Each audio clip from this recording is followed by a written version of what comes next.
اور میں اسے کچھ نہیں کہتا، ورنہ میں سب جانتا ہوں میری بیوی کیسی ہے۔ لیکن اگر میں نے اسے چھوڑ دیا تو میرا کون سہارا بنے گا؟ اسی لیے میں اپنی بیوی کو اپنے ساتھ ہی رکھتا ہوں۔ آپ یوں سمجھیے جیسے میں نے اپنی آستین کا سانپ پالا ہوا ہے۔ اس کی بات سن کر تو میں حیران ہو گئی تھی۔ کہنے لگی کہ آپ مجھے دنیا پر لیکچر دے رہے ہیں کہ دنیا بہت بڑی ہے اور آپ خود ہی اس اذیت سے نہیں نکلنا چاہتے۔ یہ تو منافقت ہوئی۔ وہ میری بات پر مسکرانے لگا تھا۔ ہمیں بات چیت کرتے ہوئے 1 گھنٹہ گزر گیا تھا۔ میں سب کچھ بھول گئی تھی کہ میں یہاں کس لیے آئی تھی، لیکن اچانک سے مجھے یاد آیا کہ میں نے تو اس سے وہ پوچھا ہی نہیں کہ وہ یہاں کیوں آیا ہے۔ یہی سوچ کر میں اس سے پوچھنے لگی تو وہ کہنے لگا کہ میری بیوی پارسل لینے آئی تھی اور وہ اندر ہی گئی ہے۔ وہ جیسے ہی پارسل لے کر واپس آئے گی تو میں بھی اس کے ساتھ ہی چلا جاؤں گا۔ میں بس اس کے ساتھ آنا چاہتا تھا۔ میری بیوی کافی اصرار کر رہی تھی کہ تمہیں باہر جا کر گھومنا اور تازہ ہوا لینی چاہیے، اسی لیے وہ مجھے اپنے ساتھ لے آئی تھی، لیکن ابھی تک وہ آئی نہیں ہے۔ یہ کہتے ساتھ ہی وہ شخص اندر کی طرف جھانکنے لگا تھا، لیکن میں نے تو اس کی بیوی کو باہر جاتے دیکھا تھا۔ یہ سمجھ کر ہی میں حیران ہو گئی تھی۔ میں جان گئی تھی کہ اس کی بیوی اسے چھوڑ کر چلی گئی ہے، پر وہ شاید جانتا تھا، لیکن وہ مجھے بتانا نہیں چاہتا تھا۔ تبھی میں اس کی آنکھوں میں نمی دیکھ رہی تھی۔ میں اسے کہنے لگی کہ لگتا ہے آپ کی بیوی آپ کو چھوڑ کر ہی چلی گئی ہے، شاید وہ آپ کو اپنے گھر لے کر نہیں جانا چاہتی۔ یہ کہتے ساتھ ہی تلخیاں مسکرانے لگا تھا اور کہنے لگا، ایسی کوئی بات نہیں ہے، میری بیوی مجھے نہیں بھول سکتی۔ وہ چاہے مجھ سے جتنی مرضی بے وفائی کرے، لیکن وہ مجھے چھوڑ کر نہیں جا سکتی، کیونکہ وہ میرا ہی بزنس چلا رہی ہے اور اسے میری ضرورت پڑ ہی جائے گی۔ یہ بات سن کر تو مجھے حیرت کا جھٹکا لگا تھا۔ اچانک ہی میرے ذہن میں وہ سب گھومنے لگا تھا اور مجھے عجیب سے خیال آنے لگے تھے۔ مجھے وہ منظر یاد آ رہا تھا جب میرا شوہر کسی عورت سے بات کر رہا تھا۔ کہیں یہ عورت حمزہ کی بیوی تو نہیں؟ یہی سوچ کر میں حیران ہو گئی تھی۔ میں اس کے ساتھ بیٹھ گئی تھی، لیکن میں یہ بھی نہیں چاہتی تھی کہ اسے کچھ پتہ چلے۔ تبھی میں نے اسے کہنے لگی کہ آپ بہت تھک گئے ہوں گے اور شاید آپ کی بیوی کو ضروری کام آ گیا ہو۔ مجھے لگتا ہے کہ ہمیں آپ کے گھر چلنا چاہیے۔ میں آپ کو آپ کے گھر چھوڑ دیتی ہوں، اس کے بعد میں اپنے گھر چلی جاؤں گی۔ وہ شخص مسکرانے لگا اور کہنے لگا کہ نہیں، میں خود چلا جاؤں گا، وہ آ جائے گی مجھے لینے کے لیے۔ میں بھی اس کا انتظار کرنے لگی تو وہ حیران ہوا تھا۔ کہنے لگا کہ آپ تو واپس چلی جائیں، پر میں کہاں جاتی؟ میرا تو کوئی ٹھکانہ ہی نہیں تھا۔ میں کہنے لگی کہ کیا آپ مجھے 2 دن اپنے گھر رہنے کے لیے اجازت دے دیں گے؟ اس بات پر وہ کافی خوش ہوا تھا اور کہنے لگا تھا کہ آپ کو اجازت مانگنے کی کوئی ضرورت نہیں ہے، وہ آپ کا اپنا گھر ہے، آپ جتنا مرضی چاہیں رہ سکتی ہیں۔ اس کی بات سن کر میں اس کو سہارا دیتے ہوئے اس کے گھر چلی گئی تھی، پر میرے دل میں عجیب سی بے چینی تھی کہ نہ جانے اس کے گھر پر جا کر میں کیا کروں گی اور کیسے رہوں گی۔ میں اس کے گھر چلی گئی تھی۔ جیسے ہی اس کے کمرے کا دروازہ کھولا تو یہ دیکھ کر میری روح کانپ گئی تھی، کیونکہ سامنے کا منظر ہی کافی ہولناک تھا۔ میرے پیروں تلے سے زمین نکل گئی تھی۔ میں نے کبھی نہیں سوچا تھا کہ میرا شوہر اس حد تک گر سکتا ہے۔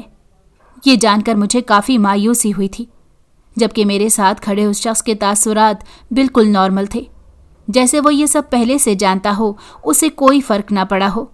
عدیل نے جیسے ہی مجھے دیکھا تو وہ الگ ہو گیا تھا اور کہنے لگا کہ تم یہاں کیا کر رہی ہو؟ میں نے اس کی بات سنی انسنی کر دی تھی اور دوسرے کمرے میں چلی گئی تھی۔ میں نے فیصلہ کر لیا تھا کہ اب میں 1 منٹ بھی اس کے ساتھ نہیں رہ سکتی۔ میرا جینا محال ہو گیا تھا، اسی لیے میں نے فیصلہ کیا تھا کہ عدیل سے میں طلاق لے لوں گی۔ یہ فیصلہ میں نے دل پر پتھر رکھ کر کیا تھا۔ عدیل نے ہر حد پار کر دی تھی۔ وہ یہ سب بزنس کی وجہ سے کر رہا تھا، وہ مجھے یہی بتاتا تھا، لیکن ایک بزنس کے لیے وہ ایک لڑکی سے رشتہ بنا رہا تھا، وہ بھی ناجائز رشتہ، اور وہ مجھے جھٹلا رہا تھا جو اس کی بیوی تھی۔ یہ سب کرتے ہوئے اسے بالکل شرم نہیں آئی تھی۔ میں ایسے مرد کے ساتھ بالکل بھی نہیں رہنا چاہتی تھی جس کے اندر غیرت نہیں تھی، اور نہ ہی اس کی ماں ایسی تھی، اس لیے میں الگ ہو گئی تھی۔ پر میں کہاں جاتی؟ میں نے حمزہ سے ہی کہا تھا کہ اگر آپ مجھے اجازت دو تو میں کچھ عرصہ آپ کے گھر رہنا چاہتی ہوں۔ اس نے مجھے اجازت دے دی تھی، لیکن اب اس کی بیوی روز ہی ایک نیا ایشو بناتی تھی۔ میں جانتی تھی کہ اس کی نیت کیا ہے، وہ اپنے شوہر کے ساتھ نہیں رہنا چاہتی، اسی لیے ہر روز نیا بہانہ بناتی تھی، لڑائی کرتی تھی، جبکہ ایسا بالکل نہیں تھا۔ وہ اپنے شوہر سے یہی کہتی تھی کہ اب تم سائمہ میں دلچسپی رکھتے ہو، لیکن ایک دن اس کے شوہر کا یعنی کہ عدیل کے دوست کا پارا ہائی ہو گیا تھا اور اس نے اس بات کا اقرار کر لیا تھا کہ سائمہ تم سے بہت بہتر ہے۔ یہی سوچ کر اس نے اپنی بیوی کو طلاق دے دی تھی۔ حمزہ کی بیوی گھر سے چلی گئی تھی۔ میرا جواز نہیں بنتا تھا کہ میں حمزہ کے ساتھ ایک گھر میں اکیلے رہوں، اس لیے میں نے فیصلہ کر لیا تھا کہ میں جلدی سے کوئی ٹھکانہ ڈھونڈ کر اس کا گھر چھوڑ دوں گی۔ پر اچانک ہی ایک دن وہ کہنے لگا کہ اگر آپ چاہو تو کوئی گھر تلاش کر سکتی ہو، لیکن میں بالکل نہیں چاہتا کہ آپ کو پریشانی کا سامنا کرنا پڑے، اس لیے میں چاہتا ہوں کہ آپ اسی گھر میں رہیں اور میری طرف سے آپ کو کوئی بھی گھر تلاش کرنے کی ضرورت نہیں ہے۔ میں آپ کو بالکل بھی تنگ نہیں کروں گا، آپ کو یہاں کھلی آزادی ہے۔ اس کی بات سن کر تو میں آنسو بہانے لگی تھی، کیونکہ میرے اپنے اور میرے سگے نے بھی میرا اتنا خیال نہیں رکھا تھا جتنا وہ رکھتا تھا۔ اچانک ہی اس کے محلے والوں نے عجیب عجیب باتیں بنانا شروع کر دیں کہ یہ دونوں ایک ہی گھر میں رہتے ہیں۔ یہی سوچ کر میں نے فیصلہ کر لیا تھا کہ مجھے بھی تو آگے ہم سفر چننا ہے، تو کیوں نہ میں اسی کو ہی اپنا ہم سفر بنا لوں۔ میں نے حمزہ کو اجازت دے دی تھی کہ اگر وہ مجھ سے شادی کرنا چاہے تو میں بالکل منع نہیں کروں گی، کیونکہ میں بھی آگے بڑھنا چاہتی ہوں اور میں جانتی تھی کہ حمزہ کو بھی ہم سفر کی ضرورت ہے۔ ہم دونوں نے نکاح کر لیا تھا۔ اب ہم دونوں ایک دوسرے کے ساتھ بہت ہنسی خوشی رہ رہے تھے، لیکن جیسے ہی عدیل کو پتہ چلا تھا تو وہ اپنے ہی دوست کا دشمن بن گیا تھا اور طرح طرح کے الزامات لگاتا تھا اور ایسا برتاؤ کرتا تھا جیسے میں نے اسے دھوکہ دیا ہے، جبکہ دراصل حقیقت میں تو اس نے مجھے دھوکہ دیا تھا۔ حمزہ مجھ سے کہتا تھا کہ میری بیوی پہلے ہی بے وفا تھی، مجھے تو بس سہارے کی ضرورت تھی، اسی لیے میں چاہتا تھا کہ اگر کوئی نہیں مل سکتی تو یہی صحیح۔